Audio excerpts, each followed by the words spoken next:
you said that sometimes you are self-criticizing of yourself.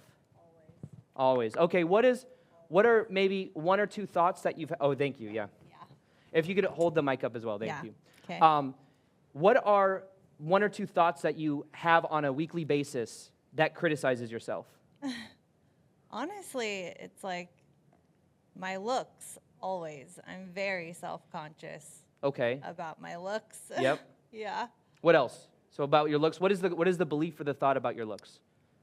Well, this goes back to kind of the mother breakthrough, Yeah. honestly, where she, from a young age, she always is put on me like, your Yeah. looks are important. Yeah. And like, everything's based off your looks. So your value is based on your looks. Yes. Which is interesting. Yes. Even me growing up, I had a firefighter dad where it's like I was a reflection of him. So tuck in your shirt and comb your hair to the side. That was, growing up, that's what I had to do. Tuck in my shirt, comb my hair to the side, and I had to present myself in a certain way when I was around his friends. And I used to rebel against that. For you, it sounds like it was your value is based on how you look. You must be present. I went into that, right. Yeah. So what is the thought? Let's summarize that thought into a quick little statement. What is the thought? Okay. The criticizing thought. My value is on my looks. So what would you say in your mind about your looks on like a daily basis? Like how would you internalize that? Like, I don't look this enough, I don't look. Yeah, like I just honestly, I pick myself apart. Well, like, give me a thought. Specific thought. About my looks? Yes. Well, like I fell when I was young and I crushed this side of my face. Okay. And I feel honestly like I look so deformed when I look in the mirror. Yeah. Like I feel deformed. Okay. And not to mention, like, my mother, too, she was a bad alcoholic, and, like, she caused a lot of trauma just internally. I hear. Anyways. So what is, okay, so about your looks, what is another self-criticizing thought? About my looks? Just about anything. You said you're self-critical of yourself. Yeah, I just don't feel, I guess, really worthy. It's like I based everything off the outside. In this physical body, but it's like my soul, I feel confident with like my heart. Yeah. Like I know I have a good heart, but it's like out here in this 3D physical world, it's like, what is this? Like, I don't know. I just feel like I have to look, to be accepted or. I see. Yeah. So. Does that make sense? It does. I hear what you're saying. Anywhere? So, so part of it is feeling deformed or feeling like not attractive or whatever it is. Yeah. Now, if you were to imagine yourself. Like no makeup, that's a So if you were to hold this baby right now. Yeah. So imagine, what are some of those criticizing thoughts that you have? Yeah. And can you imagine saying that to a baby? Oh, right. Okay. Yeah. So can you say to the baby. Right. You look deformed. Right. Yeah, that's terrible. Say it. Say it. You look deformed. That's awful. I can't say that. What was one of the other thoughts that you had? Just like. You said something about being worthy. What was another one? Yeah, like you're not worthy. You're not cute enough or pretty enough or. Yeah. Just very shallow. It's very shallow. Yeah. Isn't it interesting how once we it's almost like as she's talking about herself, we can relate to that in some ways, right? We all self-criticize ourselves in many different ways. What you are saying, by the way, it's not personal to you. Everyone feels that in some way. Am I right? Yeah. We all have that. Now, what's interesting is when I put a baby in your arms, can you see how the energy shifts? Because how, once again, ridiculous is it that we say to a baby, you're deformed. You're not pretty enough. I'm sorry. Yeah. This thing happened when you were one. Dimple's terrible. Yeah, the dimple's not even symmetrical. Look at that dimple over there. Baby has a dimple on one side. That's not symmetrical, right? Yeah. That's not up to beauty standards of what we consider to be beautiful. Like, missing a little bit of hair up here. Oh my God. The hair is not even. So you have like a hereditary thing, It's a kind of unnormal, Yeah. So. A little chunky. Yeah. But you see how silly this looks once again, right? Yeah. Now, sometimes we rationalize toxic language to ourselves because we think we deserve it. Or we think that it's acceptable, not realizing how toxic it is. And if you put a baby in your arms and we're holding a baby, and we're Yeah. thinking about all of these negative thoughts that are, these self-criticizing things that we say to ourselves, imagine at moments holding a baby and saying that to them. Because the same energy, your energy was once inside, you were a baby at one point. And then at a certain moment, you put these high expectations, you put these high standards on yourself, and then you started talking down to yourself, judging yourself. In the same way, would you judge a baby that same way?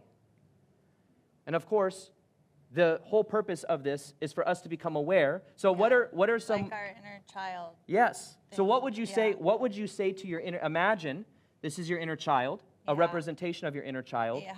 What would you say to your inner child that maybe they didn't feel or hear enough growing up?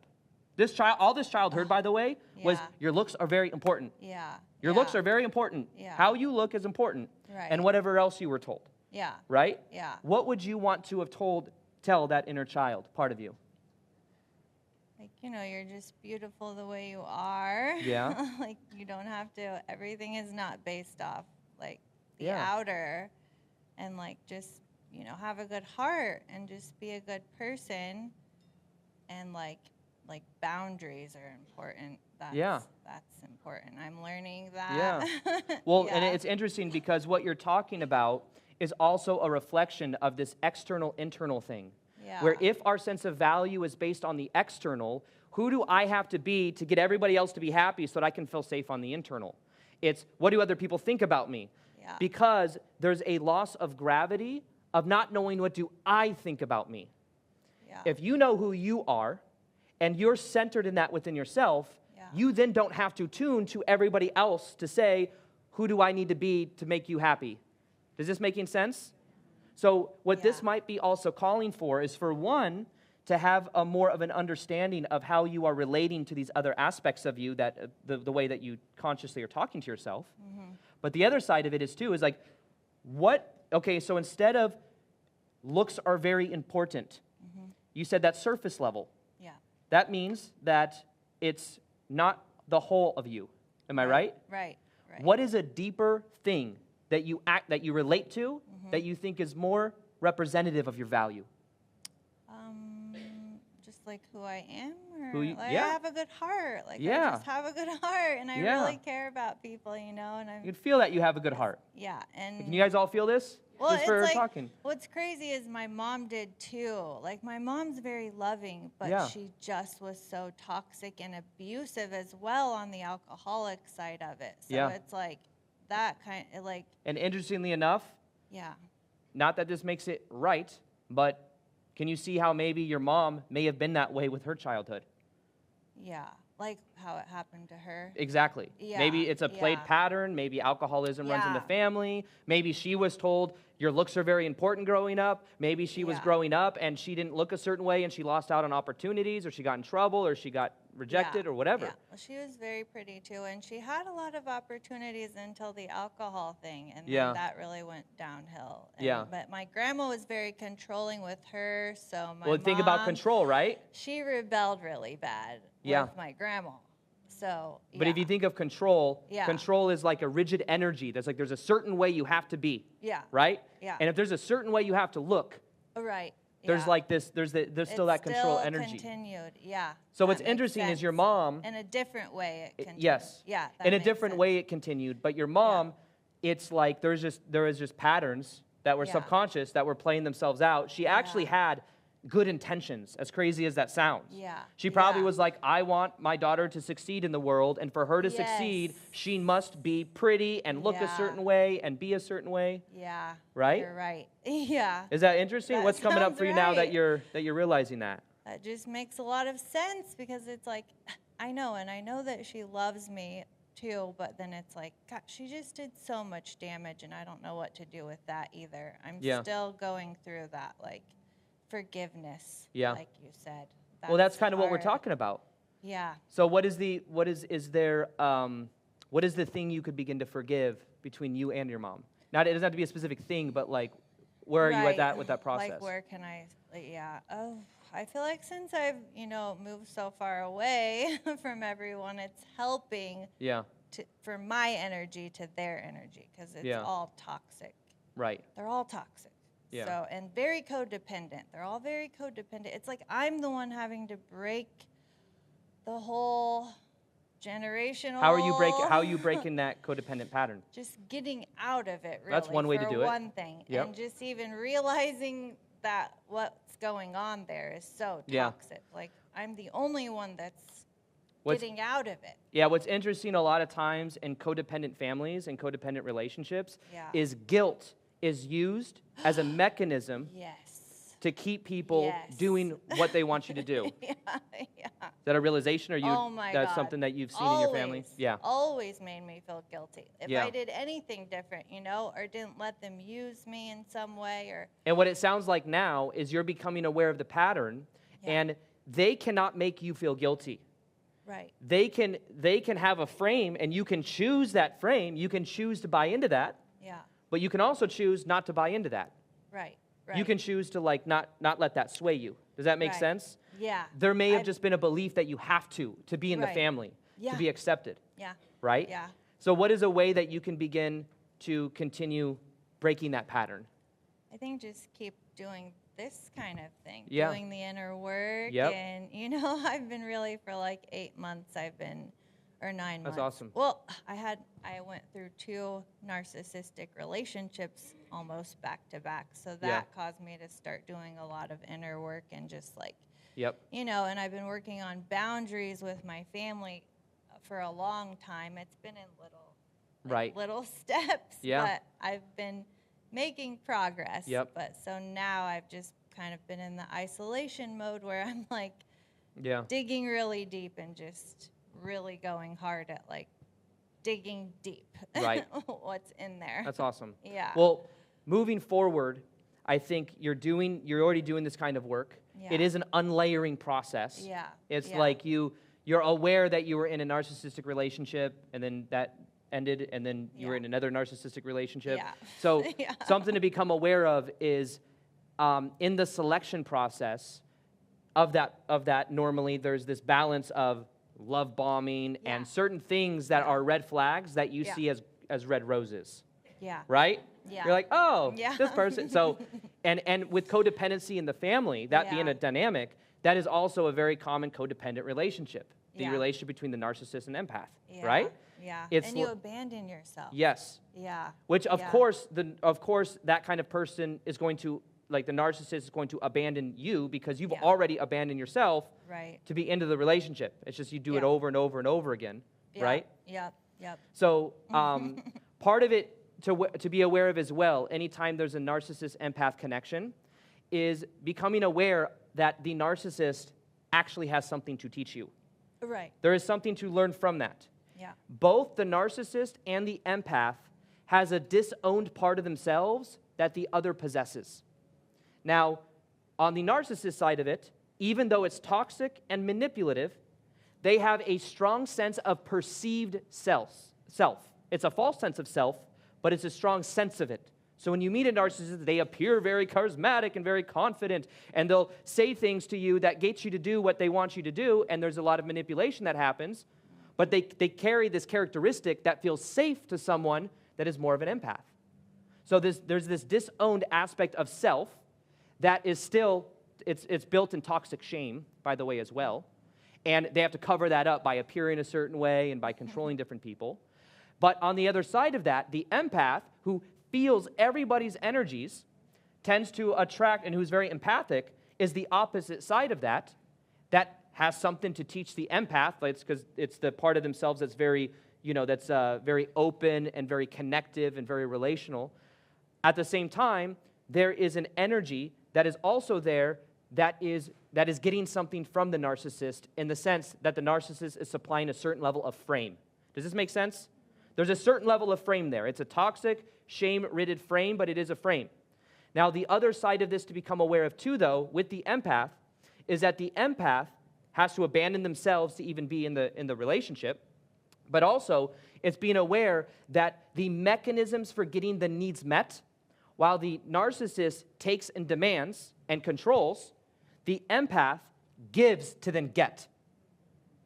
This is the thing that sometimes is hard to be aware of. Because what happens is the empath is giving to then get. It's a subconscious thing that they may not even be aware of sometimes. But there is something that you get out of it. Just like in a narcissist-empath relationship, the empath gets this constant game of trying to make the narcissist happy. Yeah. It gets these promises that keep them kind of like a carrot on a stick going in that direction.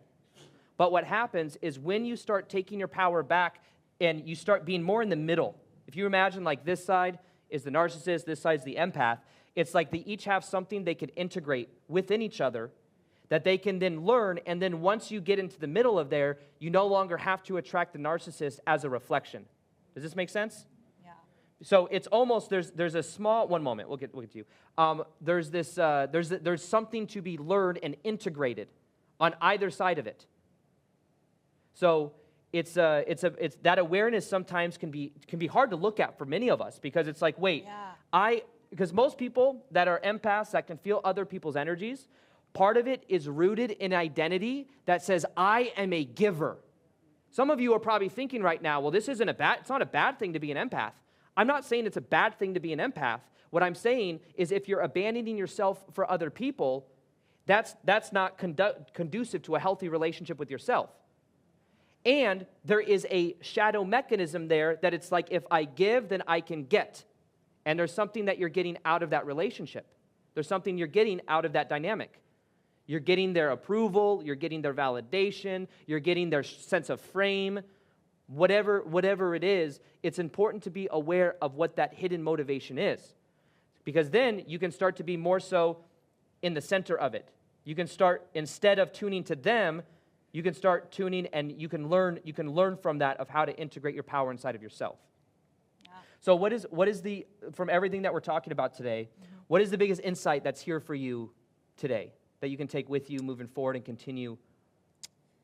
Gosh, just everything. Like, this whole thing's been transformative, and the breath work was amazing, and I feel like forgiving my family right now is what I need to work on. The forgiveness part. Yeah. Like, yeah, that's hard. Yeah.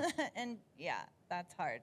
And not just her, but there's like other women figures, my stepmom and my godmother, all toxic in different ways. And it's like, I've not really had a healthy woman, like, role model, really. So it's like, I'm trying to figure it out and be like the first one and like break all this trauma. Are there any archetypes or women that are like a symbol of that divine, that mother energy? It could be someone that's in the public eye. It could be a character. Gosh, I don't know. I think I have a lot of work to do around. Well, no, it's what you can do is begin figure. relating, like even in that meditation, to be doing that meditation and connecting to the divine mother energy. Yeah. Whatever that symbol is for you, you can begin to connect to that as a form of inspiration. Yeah. But what you can start doing is becoming aware of, in reality, are there other people, characters, representations of that divine mother energy that you can begin relating to? Yeah. Because when the belief is all the women in my life are toxic, right? There's a big story there that you carry with you everywhere you go. Yeah. So if you were to believe, for example, that all women are toxic, all the women in my life are toxic, and you begin walking around, you're literally only going to perceive of where that is. Yeah. Right? Of like who you bring into your life is in alignment with that belief that only toxic women are come into my life. Yeah. Right? Yeah. And that's something to be aware of, is that it starts to open up the door when you realize that maybe in your experience you've had this toxic energy that you're becoming aware of. Yeah. But there's other people in reality that aren't like that. So it's not everybody. Right. It's just this experience that gets a lot of attention. Yeah. Even with men too. Yeah. Like attracting toxic men. Yeah. Like toxic. It's all of it. It's like what I came out of though, but that's what I'm trying to like break that. Yeah. And like, well, you're doing it. It always starts with awareness. It starts with awareness. You're aware of these patterns. Yeah. You're aware, and you're doing this inner work. You're feeling and allowing yourself to like do these powerful steps of self-inquiry. Yeah. And I'd recommend that the next step is really looking at how you relate to yourself. Yeah. So that instead of talking to the baby, instead of talking to yourself Yeah. Remember that baby in your arms. And would I say this to a baby? Right. What does that inner child part of me needs to hear right now? Yeah. The inner child. Yeah. Yeah. And would you be so self-criticizing to that part of you? I know. Okay. Yeah, that's a deep. Awesome. Deep. Yeah. Well, let's give her a hand. Yeah. Awesome. Thank you very much. Now, what we are going to do is we are going to do that of a worthy baby contest. Okay? We are going to see which of these babies is the most worthy. All right? Now, I want you guys to play all out. Now, this baby right here, this is a baby that sleeps throughout the night. This baby is very cute. She goes goo goo gaga. She's very interactive with mom. And there's this beautiful interaction that she has when she interacts with other people. Okay? This baby right here is a little bit more goofy. This baby's a fun baby, but nonetheless, this baby cries a little bit more. All right? This baby is a little bit more needs and is a little bit more, is very vocal. Mom and dad aren't able to sleep as much, but nonetheless, still a baby. And this baby over here is just so young and so small that doesn't really do that much. So it may not be as worthy as the other babies because it doesn't do as much, okay? Now, here's the thing. What we're going to do right now is, remember how I asked for everyone to play all out? So what I'd like for you to do is you have to pick one baby that is your favorite baby, and you have to pick one baby that is your least favorite baby, okay? I'm going to hold up the babies. You have to cheer as loud as you can for the baby that you deem as most worthy, and that you feel the most connection to, and then you have to boo the loudest. And I'm talking, you can't just go boo. You have to angrily boo whichever baby you choose that is not the most worthy baby. Okay? So, first off, if this you believe is the most worthy baby, can you please cheer? Okay. There we go. Now, okay, if you think this baby is not the most worthy baby, make some noise. There we go. Okay. Interesting. Okay, that was baby number one. Let's move on to baby number two. This baby is in a cute little outfit, looks very playful. If you are for this baby, all right, there we go. There we go. Wow. Wow. Okay. Now, on the other side of that, if you are not for baby number two, let me hear a boo. All right. Yeah. Okay. Now, and final, we've got baby number three. All right. If you are for baby number three, let me hear some noise. All right. There we go. And if you are against baby number three, all right, that side of the room. Interesting. All right. That's very interesting. So, let me first off ask this. How ridiculous does this look? Right? We're all booing or cheering for our favorite worthy baby. Now, it's triggering, right? Now, here's the thing with babies. What do these babies need to do to be worthy? What do they need to do? Do they need to wear funny little playful outfits like this baby over here? Maybe they wear cute little outfits. Maybe then it's a worthy baby, right? Maybe the baby just needs to be just a little bit younger, and then it's so cute, wear a little top hat, then it's cute. Maybe if it sleeps a little bit longer throughout the night so that you're getting more sleep, you're then more in a better state to where then you're able to appreciate the baby more, right? Maybe. But same with all these babies, it's silly because we know that the babies are inherently worthy just for being themselves. So my question to you is, when did you start believing that you had to do something to be worthy? Instead of realizing that just like a baby, You are inherently worthy because you exist. You are inherently worthy. It's built into who you are. There's nothing you need to do to be worthy. At a certain point in our past, growing up, we decided my worth is connected to what I do. If I am quiet enough, if I am seen and not heard, if I make mom and dad happy, then I can feel worthy. I can feel enough. We put all these rules on ourselves now. We put all these really high expectations on ourselves now of what it takes for us to feel worthy, not understanding that your sense of self-worth is built in to who you are. And it's not connected to doing. But imagine if growing up, you eventually began to believe that you had to prove your sense of worthiness to people. You had to prove that you were a good person. You had to prove that you were enough. You had to prove your sense of self-worth by helping and fixing other people. If you put that expectation on yourself, what ends up happening? You put this high pressure on yourself because you don't feel worthy for just being you. So my question to you now is, when did you start believing you had to do anything to be worthy? Is there a certain time in your past where you started to believe, in order to make mom and dad happy, I have to be this way? Is there a certain part of your past that you maybe started to put this expectation on yourself, and you took yourself out of being in the present moment and you put it into this mental construct of who you have to be? And that's what the self-inquiry practice is now, is becoming aware of this energy inside of yourself.